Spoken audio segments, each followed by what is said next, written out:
네, 안녕하십니까. 박정호입니다. 4월 9일 금요일 개장전 이야기를 시작하도록 하겠습니다. 처음으로 볼 기사는 진격의 카카오 이베이 대신 1조 유니콘 지그재그 인수라고 내용이 나와 있는데 이게 무슨 기업이냐라고 봤을 때는 여성 의류 플랫폼 1위 기업이라고 해요. 그래서 그럼 카카오가 여러 가지 그러니까 본인들의 그런 캐릭터 있잖아요. 카카오 캐릭터 그걸 활용해서 여러 가지 사업을 확장성 있게 하고 그러한 부분에 있어서 기업들과 협업을 하는 과정에서 굉장히 효과를 많이 낸 부분이 있는데 그러한 부분을 조금 더 뭐랄까요? 좀 더 확장하면서 뭔가, 물론 그런 캐릭터적인 뿐만 아니라 여러 가지 이러한 확장성을 굉장히 패션 쪽으로 해서 굉장히 확장을 많이 하지 않을까. 그리고 이러한 패션, 의류 쪽에 사실 굉장히 마진이 좀 많이 생각할 수 있는 부분이긴 하거든요. 의류라는 게 원래 처음에 원가에서 얼마 좀 처음에 디자인되고 의류가 나왔을 때 원가에서 얼마큼 해서 굉장히 마진이 높이 거래가 되다가 이제 여기서 이제 시간이 지날수록 이렇게 다운되다가 마지막에는 이제 원가보다도 싸게 팔면서 털어버리는 시기 의류의 기본적인 의류 판매 메커니즘이라고도 조금 표현을 할 수가 있고 그렇기 때문에 어떻게 보면 굉장히 그 원가 대비 매출 수익성이 괜찮은 부분이 의류라고도 표현할 수 있게, 물론 경쟁도 굉장히 심하지만, 하여튼 이런 플랫폼을 가져감으로써, 뭔가 카카오가, 좀 더 수익성에 대해서 굉장히 긍정적인 그런 액션들이 나오지 않을까, 사업의 확장성 플러스 수익성을 동시에 잡는 그런 상황이 연출되지 않을까 좀 생각을 해볼 수가 있을 것 같습니다. 그 다음에, 일단 카카오 오늘 보유자 분이라든지 오늘 신규를 매수를 하실 예정이시거나 그런 분들이라면 반드시 이거는 꼭 알으셔야 됩니다. 액면 분할 전 사려면 오늘이 마지막 길. 그러니까 액면 분할을 위해서 거래 정지가 됩니다. 거래 정지.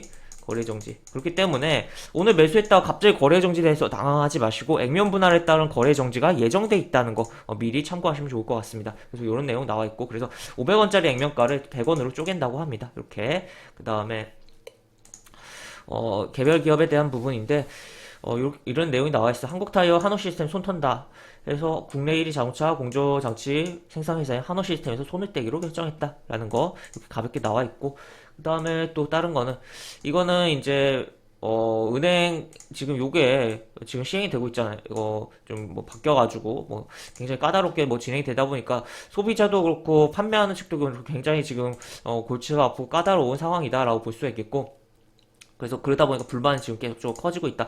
어떻게 보면 어, 아무래도 이러한 부분이 어쨌든 은행 측 입장에선 이러한 게 있으면 물론 고객의 불편스러운 이야기도 있고 하지만 어쨌든 이런 법적인 부분 때문에 조금이라도 그래도 이런 판매에 대한 그런 상품 판매에 대한 그런 불안전 판매에 대한 부분 줄일 수 있어서 금융회사 측에서는 좋지 않을까 싶긴 한데 물론 금융회사에 일하는 해당 당장 상품을 판매하는 직원 입장에서는 굉장히 안 좋을 수도 있긴 하겠죠. 고객의 불만이 발생 바로 할 수 있으니까 그런 부분이긴 한데 하여튼 소비자 입장에서는 어쨌든 법을 준수하고 하려는 건 알겠는데 불편하다 이거죠. 하여튼 그런 부분이고 어떻게 보면 이러한 부분을 강화를 해서 금융당국이 어떻게 보면 여러 가지 불안전 판매에 대해서 왜 이렇게 제대로 못했냐라는 그런 시선을 피하려고 하는 부분이지 않을까에 대한 부분도 조금 생각을 해볼 수가 있을 것 같습니다.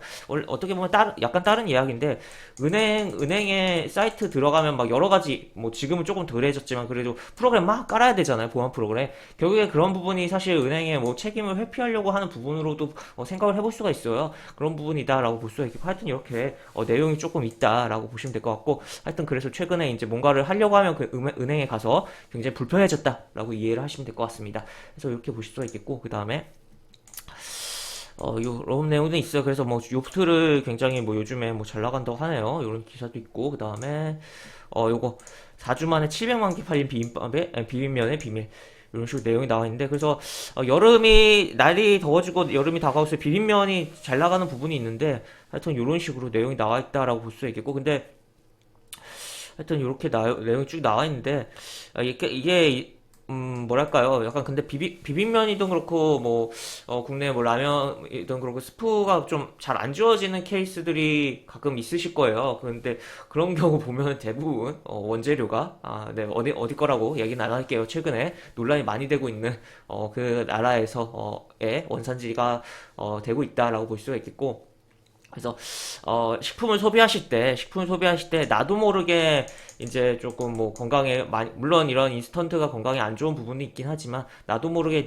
그런 뭐 원하지 않는 원산지의 그런 음식을 먹지 않도록 한 번은 식품 소비하실 때 원산지를 전부 꼼꼼하게 보시는 것도 그리고 식품도 그렇고 제품도 그렇고 그러한 기본적인 생산에 대한 그런 내용 안내 그런 부분도 있잖아요. 그런 걸 꼼꼼하게 보시다 보면 또 그걸 통해서 주식과 연결해서 아이디어도 만들어낼 수 있으니까 그러한 부분도 좀 생각을 해볼 수가 있을 것 같다라고 이야기 드릴게요. 그 다음에 메디톡스 이제 국가 출하 승인 이렇게 해서 정상 판매 재개한다고 해요. 그 다음에 서울서 아이오닉 5 사면 보조금 1200만원. 그래서 보조금이 이 정도 나오니까 800만원 가닥 잡았다. 그리고 쭉쭉 서울에서 구매하면 지방 보조금 400만원이 더해져 1200만원 보조금을 받게 된다. 그러다 보니까 전기차에 대한 어느 정도, 아무래도 보조금이 뭐 나오나 보니까 수요가 증가를 할 수가 있겠죠. 아무래도 당장 구매하는 그런 비용을 줄일 수가 있으니까. 근데 다만 이건 생각해 보셔야 돼요. 전기차가 이제 어쨌든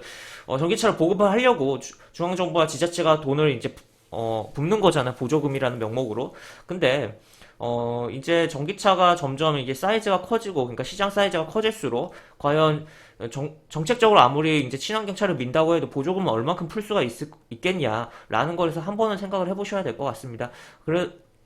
그러더라도 일단은 이런 보조금이 있는 과정 속에서 어쨌든 전기차에 대한, 가격의, 뭐, 소비자 입장에서 체감하는 가격이 다운됐을 것이고, 그러한 부분이 있을 텐데, 하여튼 그러한 보조금이 사라지기 전까지 어떻게 보면, 기업들은 이 생산 단가를 굉장히 기술 혁신을 통해서 생산 단가를 낮출 필요성이 있겠다라고 이야기를 해볼 수가 있겠죠. 그래서 전기차의 가장 중요한 부분이 배터리에 대한 부분, 배터리가 가장 이 생산 단가에서 많이 차지하는 부분이니까 그런 부분이라든지 여러 가지 그러니까 비용 절감을 하면서 또 그렇다고 수율이 떨어지지 않고 어느 정도 이게 비용은 압축을 하면서 성능을 더 높이는 그런 부분을 계속 기술 개발을 통해서 해내야 되는 상황이다라고 보시면 될 것 같아요.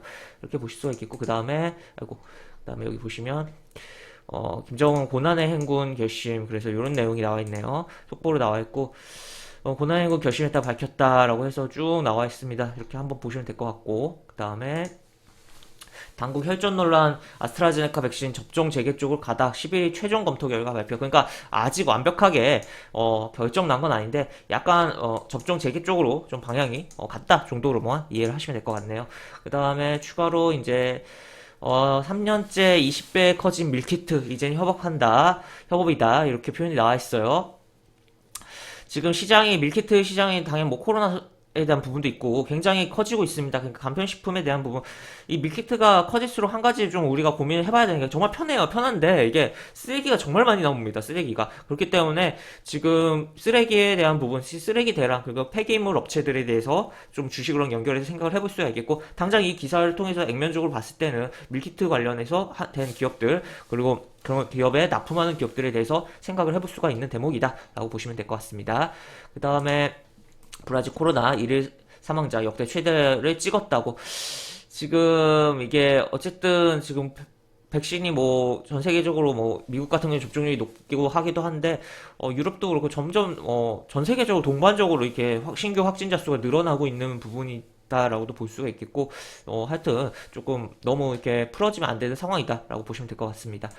그 다음에 여기 보시면 뉴욕 증시 보면 파월이 발언이 좀 나오면서 보시면 파월 의장의 발언과 주간 실업 지표 미국 국채금리 움직임 등을 주시했다. 그래서 미국 국채금리가 좀 떨어졌어요. 근데 재미난 게 여기 보시면 1.63이에요. 우리가 그렇게 최근에 국채금리로 인해서 주식시장에 영향을 받았던 게 사실 1.5대에서 1.6대 막 찍고 할 때 그때였거든. 근데 떨어진 게 지금은 이렇습니다. 그러니까 어떤 느낌이라면 결국에는 이 국채금리의 움직임은 이게 급하게 움직이니까 시장에 영향을 줄지 그냥 천천히 뭐 왔다 갔다 움직이면 시장에 영향을 줄 수가 없겠다라고 볼 수가 있겠고 오히려 이렇게 좀 떨어졌으니까 오히려 시장에 긍정적인 가능성도 있겠다. 특히 미 증시에서 당장 긍정적인 긍정적인 흐름이 나오면서 나스닥의 기술주들의 빅테크 기업들의 움직임이 나온 부분도 있었다라고 볼 수 있겠습니다. 그래서 기본적으로 지난번 미 증시에서는 에너지 관련된 업종을 제외하고는 뭐 뚜렷하게 뭐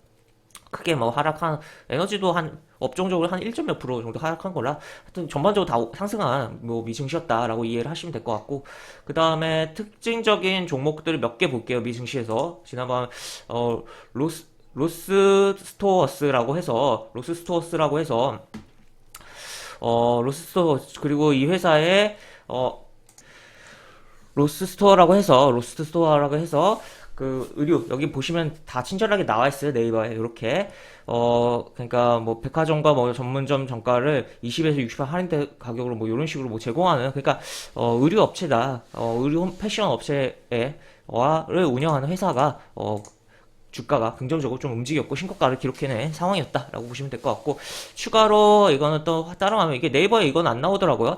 이게 이거 나스닥 지수가 아니에요. 지수가 아닙니다. 나스닥 지수가 아니고 이거는 이 거래소가 이제 해외 증시 같은 경우는 뭐 거래소 자체도 시장에 아예 상장이 돼 있는 경우들이 있어요. 그렇기 때문에 지금 그러한 부분이고, 이러한 나스닥 거래소가 주가가 신고가를 기록을 하기도 했다라는 것도 볼 수가 있겠습니다. 그 다음에 또 이제 블랙록이라고 하면 아무래도 뭐 투자 관리 회사로서 세계적인 좀 회사죠. 보시면 이런 식으로 내용이 나와 있고 ETF 뭐 운영하는 것도 있고 여러 가지 부분이 있는데, 이 회사도 뭐 시장이 괜찮으니까 그에 따라서 또 신고가를 좀 기록을 하기도 했던 상황이다라고 보시면 되겠고, 그래서 일단 지난 밤 사이에 뭐 미증시에 대해서 뭐 그렇게 뚜렷하게 뭐 걱정을 해야 될 부분 없고, 오히려 우리 증시에 긍정적으로 좀 작용할 수 있지 않을까 싶은 상황들로 연출되었던 지난 밤이다라고 보시면 될 것 같고, 일단 코스피 보면 뭐 특별한 거 없어요. 계속 좀 이렇게 잘 타주고 있고 이렇게 진행이 되고 있으며, 지금 이제는 여기 약간 장중에 여기 보시면 5일 이동평균선의 저가 기준 5일 이동평균선 밑으로 살짝 밀린 흐름으로 연출됐잖아요, 어제. 그렇기 때문에 여기 요 라인 정도를 일단 뭐 어제 저가를 중요하게 보고 요 라인 이탈 없이 간다면 무난하게 3200에 대해서 터치하는 흐름을 기대해 볼 수 있는 단기적인 상황이 연출됐다라고 보시면 될 것 같고, 그 다음에 코스닥은 긍정적이었죠. 긍정적이고 980포인트를 넘겨주는 상황이 연출됐다. 여기 뭐 물론 여기 캔들이 겹치고 매물이 좀 있다고도 볼 수가 있겠지만, 이런 라인 지금 요 적은 거래량으로 요 거래량을 잡으면서 끌어당겨진 상황이다라고 보시면 될 것 같습니다. 그래서 여기서 이런 식으로 조금씩 잘 타주면서 조금씩 하시면서 1000포인트에 대해서 다시 한번 도전하는 그림 그려볼 수가 있을 것 같고, 그런 가운데서 결국에는 제약바이오의 움직임이 사실 어제 어떻게 보면 뭐 시즌의 영향도 있었고 여러 가지 뭐 제약바이오가 코로나로 인한 부분 로 조금 움직임이 나오면서 영향도 준 코스닥이었는데, 하여튼 그러한 부분을 생각해 볼 필요성이 있겠다라고 보시면 될 것 같습니다. 그래서 지금 뭐 전 세계적으로 코로나가 아직 끝난 게 아닙니다. 그리고 국내도 확진자에 대해서 굉장히 좀 심한데, 항상 뭐 건강 유의하시고 시장에 대해서 뭐 코로나를 연관과 또 코로나 이후도 생각하면서 여러 가지 관점에서 시장을 보시면 좋겠다라는 의견 드리면서 오늘 개장전 이야기를 마무리하도록 하겠습니다. 이상 박정호였습니다. 네, 감사합니다.